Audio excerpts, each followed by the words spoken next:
Bom dia, boa tarde, boa noite, seja muito bem-vindo a mais uma aula. E como prometido, agora eu irei mostrar como criar uma tabela calendário diretamente aqui no Power Query. Eu particularmente não gosto, tá? Mas eu tenho que mostrar as outras possibilidades para vocês. Pois bem, como primeiramente criar uma lista de datas.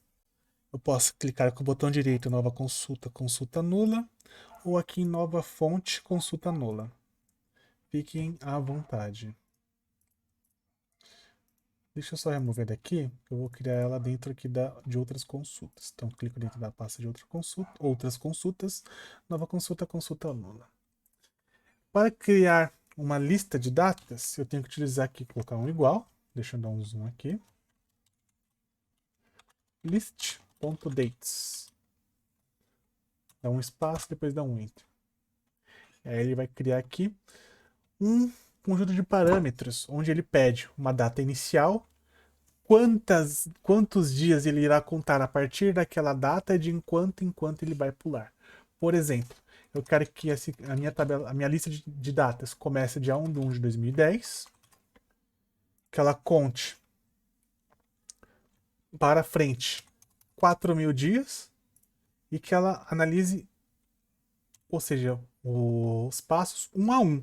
Ou seja, ela vai contar 4.000 dias para frente de um em um. Então vai ser 1 do 1 de 2010, 2 do 1 de 2010, 3 do 1 de 2010, até somar 4.000 dias a mais. Cliquei em invocar, gerou para mim uma lista, não é uma tabela, é uma lista, tá? E agora eu quero que essa lista vire uma tabela. Como nós podemos fazer isso? Aqui no menu transformar, clicando aqui para a tabela. Então, nesse momento, ele vai converter aqui a minha lista em uma tabela. Basta eu clicar em OK. Agora sim, a minha lista é uma tabela. Feito isso, primeiro passo que eu irei fazer aqui, os dois primeiros passos. Eu vou dar um duplo clique aqui na minha cabeçalho e vou renomear para data.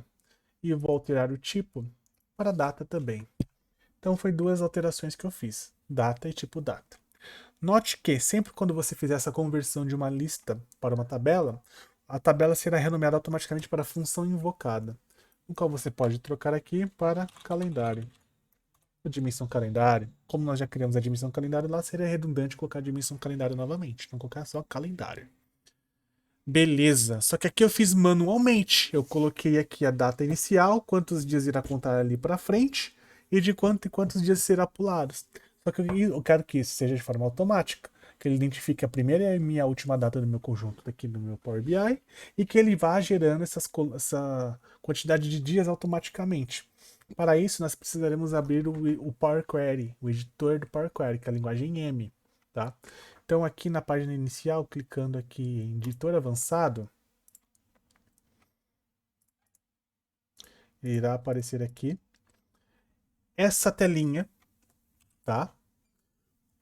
Que basicamente é todas essas etapas aplicadas aqui à direita são essas instruções aqui dentro do editor avançado do Power Query. E aqui que está o segredo. Note que aqui na fonte ele está referenciando a consulta 1. E essa consulta 1 basicamente é o list.dates que nós acabamos de fazer. Então, ao invés de eu referenciar essa consulta 1, porque eu não vou precisar dela mais, eu posso simplesmente colocar aqui list.dates. E a partir desse momento, eu vou dar um OK. Eu não preciso mais dessa consulta aqui. Ele não precisa mais de referência, posso excluí-la. Voltarei aqui na minha tabela calendário, clicarei em editor avançado, abrir meu editor avançado. Beleza.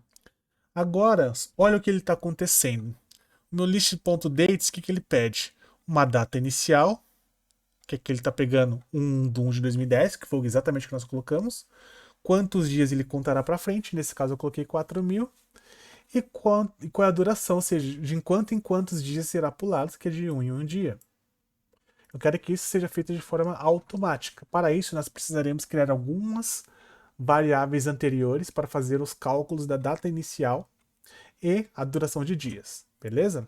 Então eu vou pressionar aqui Shift e Enter para pular algumas linhas. E eu vou aqui para a primeira linha. Pressionei a tecla Tab. Primeiramente, precisarei trazer aqui a minha data mínima de venda e a minha data máxima de venda.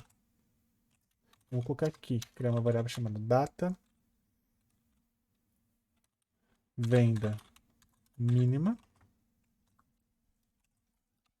será igual list.min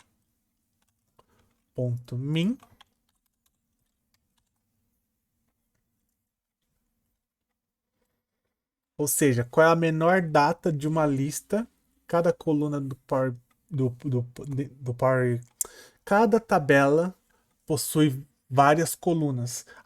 Cada coluna dentro do Power Query é classificada como lista. Então, uma tabela, na realidade, são conjuntos de listas. Então, a lista dentro da minha tabela Fato Vendas, que referencia data de venda, é a lista data venda. Então, eu preciso referenciar aqui qual é o nome da minha tabela e o nome da minha coluna. Então, eu quero pegar o menor valor dessa lista. Então, eu colocarei aqui Fato Underline Vendas, onde eu estou referenciando a tabela, abro e fecho colchetes. Agora eu preciso trazer o nome da coluna e tem que ser exatamente igual, porque a linguagem M ela é case sensitive, ou seja, ela é sensível a letras maiúsculas e minúsculas. Para ela não é independente, tem que estar exatamente igual. E lá está data underline venda.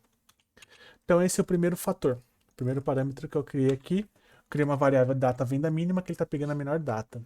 Agora eu irei criar uma data venda máxima, que eu quero pegar a minha última data de venda. Então é list.max, a minha fato vendas, data underline venda. E sempre ao final de cada instrução temos que utilizar a vírgula. Então aqui nessa primeira variável eu estou recebendo a menor data e nesta segunda variável eu estou recebendo a maior data de venda.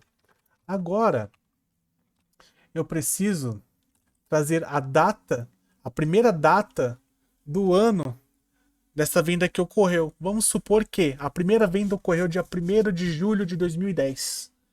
Eu preciso trazer a primeira data do ano de 2010.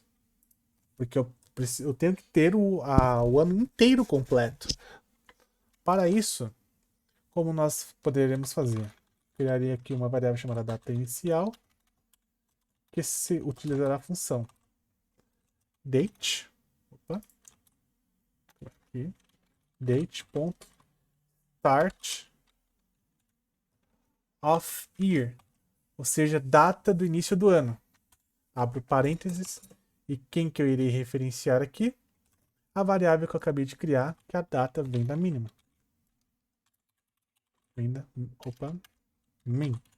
Significa que ele vai pegar a data venda, a primeira data de venda e vai pegar o primeiro dia do ano daquela data de venda. E agora eu preciso a data final. Eu preciso pegar a última data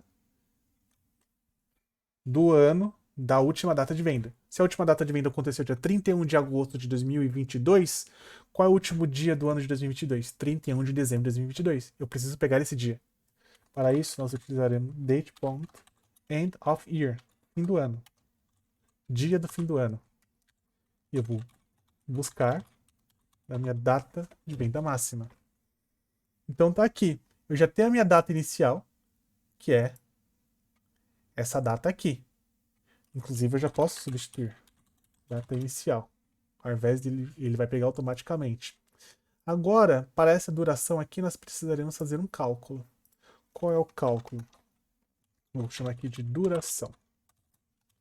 Será igual a duration ponto days, durações dos dias, data final menos data inicial e aqui no final mais um, vírgula. Por quê? Porque suponhamos que ele vai fazer a diferença de contagem de dias do primeiro dia do mês para o último dia do mês. Um mês de 30 dias, por exemplo. Então, 30 menos 1, ou seja, a última data é 30, a primeira data é 1, é 29. Só que na realidade são 30 dias. Por isso que eu tenho que acrescentar mais um no final.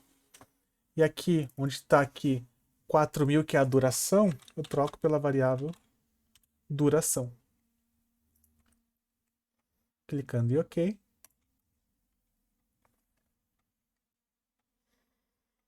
Irá carregar automaticamente aqui, através do Power Query. Criará uma lista de datas dentro dessa tabela, onde vai ter da primeira até a última data. Não vai mostrar tudo porque o valor limite é 1000. E agora nós podemos ir criando as outras colunas. Eu vou aqui em adicionar coluna. Eu tenho um campo aqui de data e hora, onde eu posso selecionar o que eu quero adicionar. Ano.